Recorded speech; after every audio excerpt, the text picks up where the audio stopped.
Hi, this is Roger, thanks for dropping by. We have a new bloom, first time bloomer.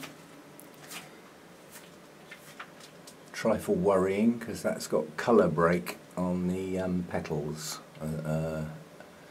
which often means there's a problem with the plant, but it can be caused by quite a few things and often occurs in the Cattleya range on first time bloomers from plants that are not necessarily healthy and strong.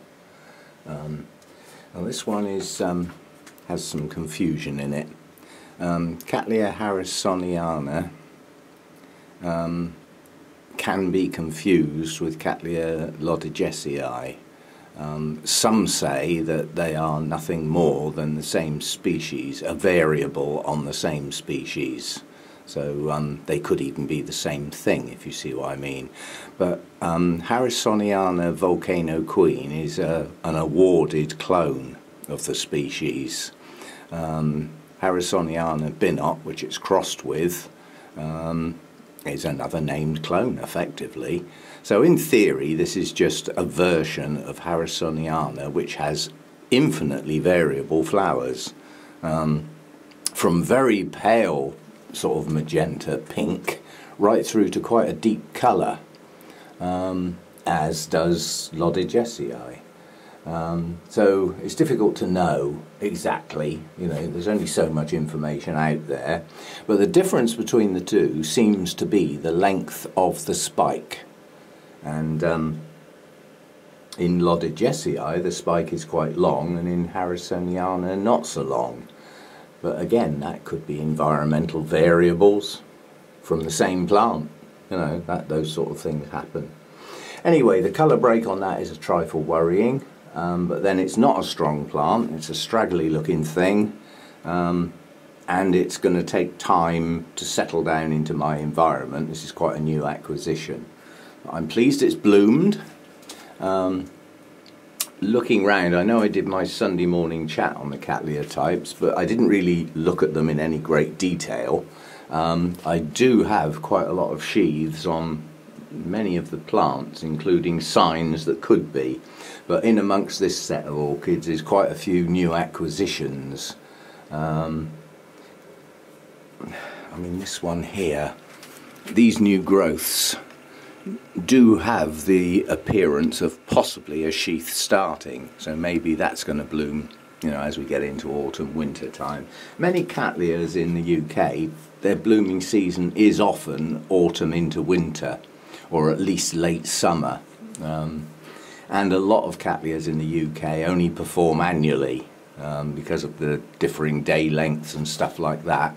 They're at their best through our spring, summer and early autumn, because that's when they get the best light.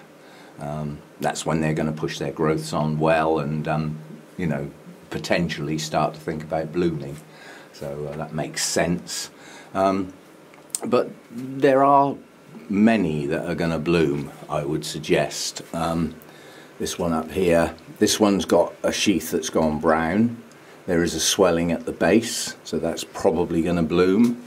The large one up the back here has two new growths, one each side. That one's got its back to us. Both of those have sheaths.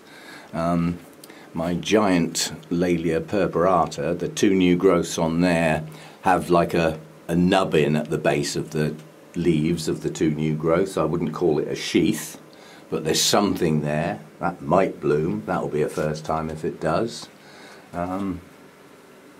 What else have we got? This one down here, the latest growth's got a sheath on it. That's probably going to bloom. This one up the back here, the new growth's got its back to us, but that's got a good sized sheath in it. So I think, you know, down the line we should have a fair old few Cattleya blooms coming on. But as I said, many of these were new acquisitions last year to replace the losses. So we'll see how they do. But certainly over the years that I've had Cattleyas, many first-time bloomers had a problem with the colour break. So I'm not really worried about that, but it is a trifle worrying. But as I said, I mean, when this plant was got, it didn't have very good roots, and it had obviously had some troubles in its life because of the way the leaves have come out at the top of the canes and drooped down, often pointing in the same direction instead of you know, going one each way. So it's had some problems in its time. The latest growth pushed out a lot of new growths, new roots, and the 2 leaves did actually point in the right direction, and it did grow upright, so that was a bonus, because this is a straggly looking thing. But nonetheless, a new bloom on a plant that does seem to have a few naming problems in its along its way in its history. But you know, I mean, I'm quite happy to go with the tag. As I said, Harrisoniana Volcano Queen was an awarded clone of this particular Cattleya. So we'll run with that, crossed with another one.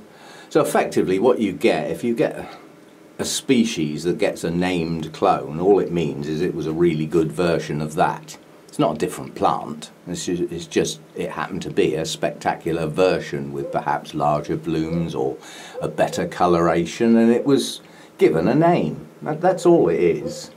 And then obviously another one produced something different and got a different name, and those 2 have now been crossed. And the fact that it's been sold as that, it may well mean that this particular named clone crossed with that named clone was not registered. Yeah?